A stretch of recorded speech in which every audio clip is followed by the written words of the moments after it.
Caught in those sticky situations where we're not quite sure how to get out of them. Or what to do. So here to help us survive those awkward moments with our manners intact is national etiquette expert Diane Gottsman. Welcome back. Good morning. Thank you. Good morning. Always love when you're here. Always such great advice. Yes. And we have some real life scenarios that people have gone through. And we begin with Courtney.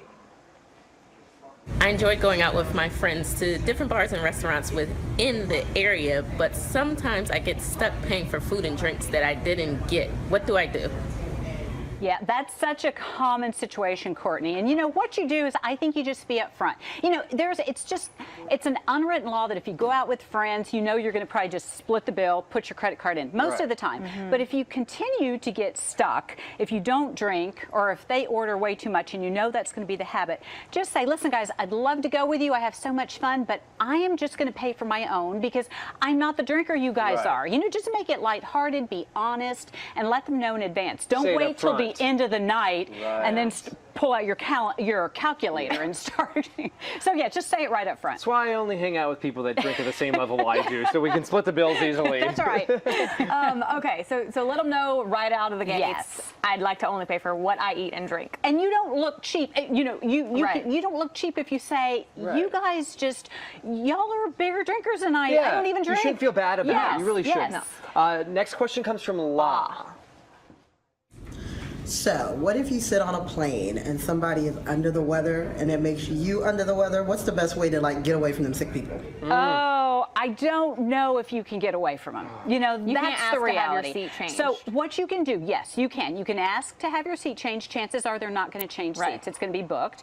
But you can prepare in advance. Because what do you really want to do? You know, you don't want to get off the flight. You can't reroute the flight. We don't even have that power. So what you can do is you can start taking your vitamins early. Come armed with disinfectant wipes. And, you know, if somebody is coughing and sneezing next to you and you know, it's happened, you might show a little compassion if you can and hand them a tissue and say, it looks like you're under the weather. Would you like a tissue? And hope they take it, because, you know, if they're just coughing and spewing germs all over.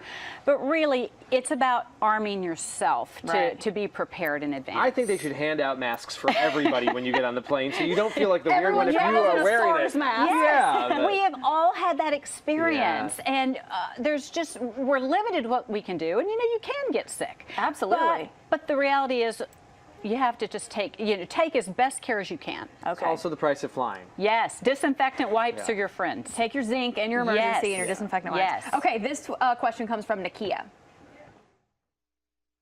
So I have a friend who's on a diet, but every time we go out, she tends to eat on my fries and my burgers. So I tend to overspend so I can compensate for her diet. What do I do? Well, I think we have the same friend.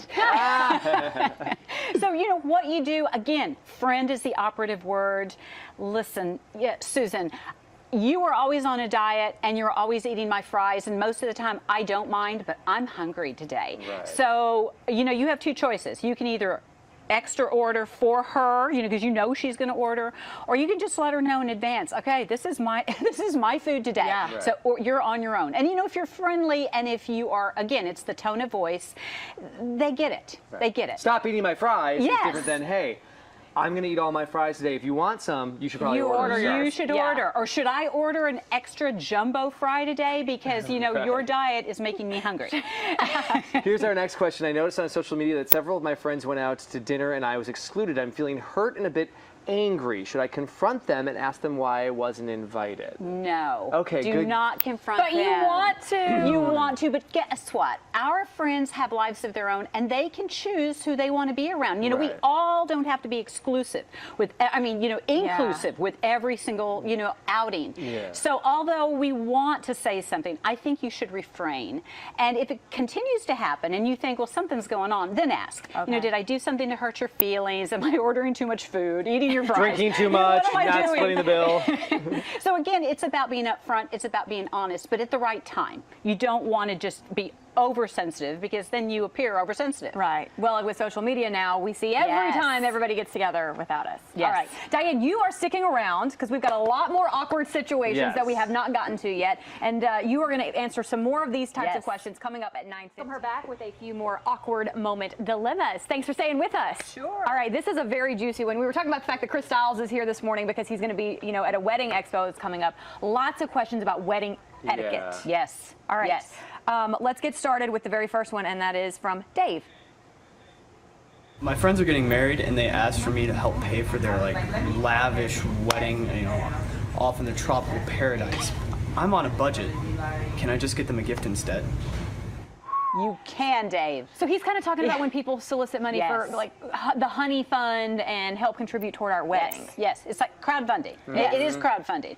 And so what Dave is saying is what many, many people say. Listen, I'm on a budget and you're asking me to help you out. And certainly if you have the money, by all means, do it. But don't feel obligated. If you want to give a different kind of gift, if you want to give a lesser amount towards something, it's whatever you can afford and your heart tells you to do. So what happened to the day? My parents bought a washing machine instead of going on a honeymoon because that's what they did. Absolutely. Why are people going on honeymoons they can't afford? Yes, thank you. Yes. And so what happens is we get requests for crowdfunding for concert tickets or for somebody who got a parking ticket or for a new pair of shoes. And, that gets sticky. You only want to... I don't want to tell you only want to give, but we generally want to give when it's something that pulls at our heartstrings. It's a tragedy, it's an illness, it's something that's close, near and dear to us. Dave's not so close to the person who's asking for the money, and he's on a budget. So. Well, so question for you: if you're going to the wedding, they have not registered for anything. They only want you to contribute to their honey fund. Right. Can you then go buy them a serving set instead? You can. Or That's Home what Depot you want to gift do. That's right. Try getting that on your honeymoon. If you want to do that. So if there's a gift registry, that's the best way to go because there's high and lows. Yeah. But if not, if you just want to send, a couple of tea towels and a wooden spoon, they'll remember you. Yes, so you do will. what you can afford. Let's talk about awkward situations sometimes that can come up with your boss. Here's Law and Poet. There is my chocolate dropper. Hey, sexy. Looking good in that. Could you put that in for me? Of course. All right, chocolate girl wonder. Now that was my boss, and that did not feel right. What am I supposed to do with this? Okay, well that is just HR, That did not feel right. But so a lot of people don't want to go to HR. Yes. Right. So, just in a pleasant tone of voice or not so pleasant, depending on the situation, you can say, I prefer to be called Diane, or I go by Diane. Now, if it's something that you feel like you need to be more assertive, and you don't want to embarrass that person in front of 10 different people, but you could say, I go by Diane. I'd appreciate it if you tell them discreetly and privately. But, in that case, you can just say, all right. Okay. That has got HR red flags. Yeah, exactly. All over it. Okay, let's talk about that social media oversharer. Here's Dominique. So I have a friend who puts everything on social media, and I'm trying to figure out how to unfriend her because I'm tired of seeing updates about where she's going to eat, her cat's asthma, everything's just oversharing all day, constantly, pictures, statuses. I'm tired of it. How do I unfriend her without hurting her feelings? Oh, that's question. a good one. So do you know anyone like that without naming names? I think we all have somebody. In this business? Yes. So I think that you can unfollow them and not unfriend them. That's one way to do it. So that way, if they say, for example, did you see my latest rant on such and such? You can say, I get so many updates that I'm managing my feed by just trying to, keep it manageable. I've unfriended it. I've unfollowed, multiple people, and I just go and check on you occasionally. So you can be honest. They shouldn't ask, number one, and they probably don't even know if you have unfollowed or unfriended them. But I feel like someone needs to tell these people. That was my question. So I think that now if they are ranting and raving and you just are really getting irritated with them, unfriend them. So you can unfriend them, and they may or may not know. If they're your mother or if they're your uncle, usually it's the people closest to us that are, feeling like they can just say whatever. The crazy ones. You can tell them. You can say, you're getting on my nerves. You're offending me. Yeah. And let them know. All right, next question. How do you approach someone who either lent you money or broke something of yours and said they would fix it, but then ended up not doing it and haven't followed through? So you can either say, remember that chair leg that you broke and you asked me to get you a price for repair? Here it is. Or if they were invited to your home, you were the host, and they break something. Let's say they break a wine glass.